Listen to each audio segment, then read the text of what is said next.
बहुत समय पहले की बात है। एक छोटे से गांव में एक बुद्धिमान और ईमानदार किसान रहता था, जिसका नाम था राजू। राजू मेहनती और सीधा साधा व्यक्ति था। एक दिन अपने खेत में काम करते हुए उसने जमीन में एक अजीब सी चमक देखी। पास जाकर उसने देखा कि वहां एक लोहे का पुराना संदूक दफन है। राजू ने जैसे तैसे उस संदूक को बाहर निकाला और उसे घर ले गया। संदूक को खोलते ही उसकी आंखें हैरानी से फैल गईं। अंदर सोने के सिक्के, गहने और अनगिनत बहुमूल्य रत्न रखे हुए थे। ये खजाना देखकर राजू की खुशी का ठिकाना नहीं रहा।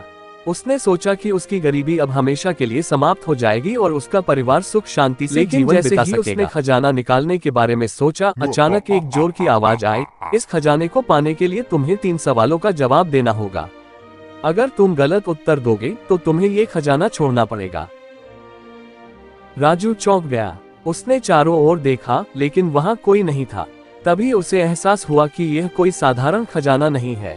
यह खजाना जादुई है और उसे इस चुनौती को स्वीकार करना होगा। राजू ने साहस जुटाया और कहा, ठीक है, मैं सवालों का जवाब देने के लिए तैयार हूं। अचानक आवाज फिर से आई और पहले सवाल का सामना हुआ। पहला सवाल, कौन सी चीज है जो बिना पंखों के भी उड़ती है? राजू ने गहराई से सोचा। उसने अपनी बुद्धि का प्रयोग किया और जवाब दिया, वह है समय। समय बिना किसी पंखों के भी तेजी से उड़ता है। आवाज ने उसकी तारीफ की और कहा, बहुत बढ़िया, तुमने सही उत्तर दिया। अब दूसरा सवाल सुनो। दूसरा सवाल, कौन सी चीज जितनी बांटो उतनी ही बढ़ती जाती है? इस सवाल ने राजू को और भी सोच में डाल दिया। उसने अपने अनुभवों और जीवन की सच्चाइयों पर विचार किया। फिर उसने उत्तर दिया, प्यार और खुशियां। ये दोनों चीजें जितनी बांटी जाती हैं उतनी ही बढ़ती जाती हैं। आवाज ने खुश होकर कहा, बिल्कुल सही उत्तर। अब तीसरा और आखिरी सवाल तुम्हारे सामने है। इस सवाल का जवाब सही देना बहुत जरूरी है, क्योंकि यह खजाना तुम्हारे भाग्य को हमेशा के लिए बदल सकता है। तीसरा सवाल, क्या है जो इस संसार में सबसे अधिक मूल्यवान है? राजू ने थोड़ा समय लिया और गहराई से सोचा। उसने जीवन में सीखे हुए पाठों पर विचार किया और समझा कि सच्ची खुशी और सच्चा खजाना क्या होता है। अंत में उसने जवाब दिया, ईमानदारी और सच्चाई। इनसे बढ़कर इस दुनिया में कुछ नहीं है। ये इंसान को सबसे मूल्यवान बनाती हैं। आवाज ने एक पल के लिए चुप्पी साधी और फिर धीरे धीरे कहा, तुमने सभी सवालों का सही जवाब दिया है।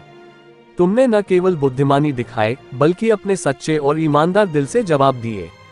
अब ये खजाना तुम्हारा है। राजू ने आभार व्यक्त किया और उस खजाने को अपने पास सुरक्षित कर लिया। लेकिन उसने केवल अपने लिए खजाना रखने के बजाय इसे गांव के लोगों के भले के लिए उपयोग करने का निर्णय लिया। उसने गांव में एक स्कूल बनवाया, एक छोटा अस्पताल खुलवाया और गरीबों के लिए भोजन और पानी की व्यवस्था की। लोग उसकी ईमानदारी और निस्वार्थ सेवा भावना की प्रशंसा करने लगे। राजू की दरियादिली और बुद्धिमानी के किस्से चारों ओर फैल गए। राजू ने ये सिखाया कि सच्चा खजाना केवल धन नहीं, बल्कि दूसरों के लिए अच्छाई और ईमानदारी का भाव है। राजू की यह कहानी आज भी लोगों के दिलों में बसी हुई है और इसने साबित कर दिया कि ज्ञान, ईमानदारी और दया ही इंसान के सबसे बड़े खजाने हैं। ऐसे इंटरेस्टिंग वीडियो देखने के लिए मेरे चैनल को सब्सक्राइब करें और हाँ, बेल आइकन दबाना ना भूलें। धन्यवाद।